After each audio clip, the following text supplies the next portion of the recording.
አንዳንድ ሰው ጊዜውን እንደ ወርቅ ጉልበቱን እንደ ውድ የውሃ ምንጭ በጥንቃቄ ይጠብቀዋል።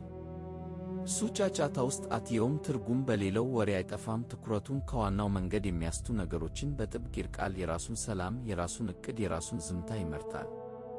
ለሚያልፉ ስሜቶች፣ ለጊዜያዊ ውዳሴ፣ ለሌሎች አስተያየት ግድ የለውም። የሚገነባው በውስጡ ነው። የራሱን ጥንካሬ፣ የራሱን ዕውቀት፣ የራሱን ብቃት በእርጋታ ያበለጽጋል። አይሆንም የሚለውን ቃል በአድናቆት ይጠቀማል። ጉልበቱን ለሚያበስል ለሚያሳድግ ነገር ብቻ ያውላል።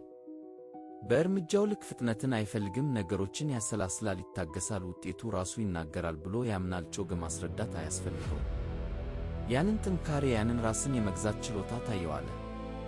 ያ ሰው አንተ መሆን ትችላለህ። ጊዜህን እንደ ውድ ሀብት፣ ጉልበትህን እንደ የማይመለስ ኃይል መመልከት ስትጀምር ምርጫው ያንተ ነው። ዛሬ ምን ትጠብቃለህ? ጊዜህን ጠብቅ። ጉልበትህን ለውድ ነገር ብቻ ስጥ። የዚህን ጉዞ አካል ለመሆን ተቀላቀል።